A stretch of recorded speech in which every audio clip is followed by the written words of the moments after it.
तो यार अब हम बात करेंगे डेट इज कि भाई जो मीडियल सरफेस है उसमें कौन कौन सा मसल का अटैचमेंट है। मीडियल सरफेस पे सबसे जो इंपॉर्टेंट अटैचमेंट है वो कौन सा है हमारा, that is the medial pterygoid का अटैचमेंट है, ठीक है, जो कि हमारा मसल्स ऑफ मैस्टिकेशन होता है, ठीक है। दूसरा जो मसल है that is the superior constrictor of pharynx. यार सुपीरियर कंस्ट्रिक्टर जो ऑफ फेरिंग्स होता है वो यहाँ पे हमारा अटैच होता है, सुपीरियर कंस्ट्रिक्टर ऑफ फेरिंग्स। और सुपीरियर कंस्ट्रिक्टर ऑफ फेरिंग्स जो अटैचमेंट लेता है, देखो यार फेरिंग्स के 3 मसल होते हैं, एक सुपीरियर कंस्ट्रिक्टर, एक मिडिल कंस्ट्रिक्टर, एक इंफीरियर कंस्ट्रिक्टर। तो यहाँ पे पोस्टीरियर एंड जो होता है माइलो हेडलाइन का जो पोस्टीरियर एंड होता है वहां पे हमारा क्या होता है, सुपीरियर कंस्ट्रिक्टर ऑफ फेरिंग्स होता है। सुपीरियर कंस्ट्रिक्टर ऑफ फेरिंग्स के जस्ट बिलो में हमारा एक लिगामेंट अटैच होता है, जो मैं भी थोड़ी 2-3 सेकंड के बाद मैं आपको बता दूंगा।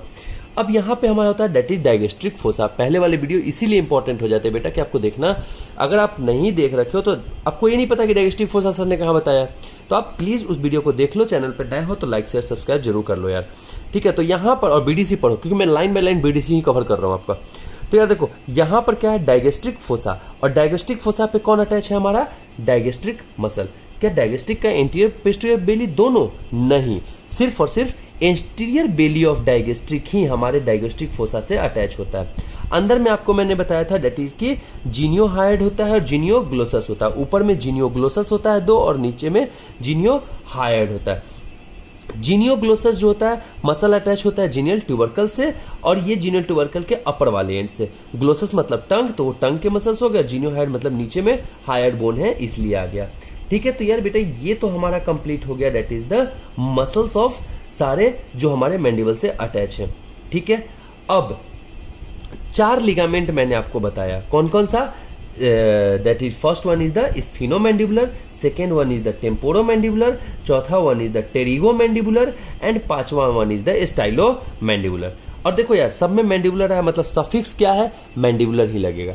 अब स्टार्टिंग के नाम प्रीफिक्स चेंज हो रहे हैं, जो जहां से अटैच है उसी बात से क्लियर हो जाएगा। सबसे पहला मैंने आपको बताया that is the sphenomandibular. Sphenomandibular ligament आपका बीडीसी लिखता है that is attach to the lingula. मैं सीधा सीधा कह दूं कि भाई it is attach to the mandibular foramen, okay. Mandibular foramen lingula वाला जो रीजन है उससे अटैच होगा हमारा स्फिनोमैंडिबुलर लिगामेंट, डन।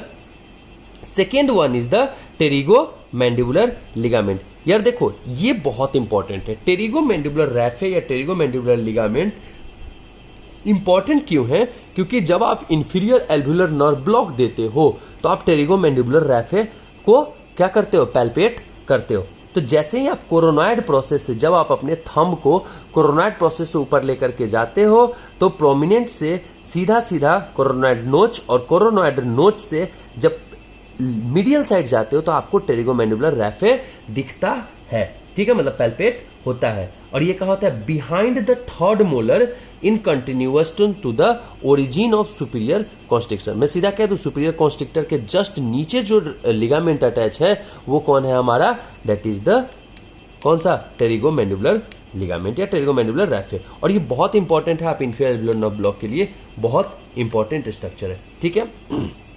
तो 2 लिगामेंट हो गया। थर्ड लिगामेंट की अगर मैं बात करता हूं, यार देखो इसी के जो ये मैंडिबुलर बोन है यहां पर क्या है हमारा, that is the temporal bone, हाँ या ना। तो टेम्पोरल बोन जो है, देखो ना यार टेम्पोरल बोन ये हमारा क्या स्कल है, तो आप देखो यहां पर देखो, आप सीधा सीधा मैं आपको बताता हूं, तो हमारा क्या है ये देखो, ये रखो, देखो यार, देखो सीधा सीधा देखने की कोशिश करो। तो यहां पर अगर मैं बात करूं तो इसके जस्ट अंदर में क्या है, टेम्पोरल बोन है, हाँ या ना। टेम्पोरल बोन होने की वजह से क्या होगा कि भाई टेम्पोरल बोन है, तो यहां पे क्या कहलाएगा हमारा, कौन सा मसल अटैच होगा, that is the lateral ligament of temporomandibular bone, मतलब टेम्पोरोमैंडिबुलर लिगामेंट, डन। अब ठीक है, लेटरल सरफेस की बात कर रहा हूं मैं कि लेटरल सरफेस पे टेम्पोरल जो एंगल है, मैंडिबल का जो एंगल है, यहां पे स्टाइलॉइड प्रोसेस होगा, और स्टाइलॉइड प्रोसेस के पास से हमारा that is the stylomandibular ligament attach होगा, डन। तो ये सारे हमने लिगामेंट और इंटरनल स्ट्रक्चर में क्या क्या है उसको हमने पढ़ लिया। अब देखो यार, अब थोड़ा सा हम बात करते हैं कि भाई कौन सा नर्व्स, कौन सा वेसल कहां से पास करता है। जो मेंटल फोरामेन है, ठीक है, चलो नेक्स्ट वीडियो में मैं आपसे बात करता हूं पूरे डिटेल में सारे नर्व्स और वेसल्स के बारे में, ठीक है।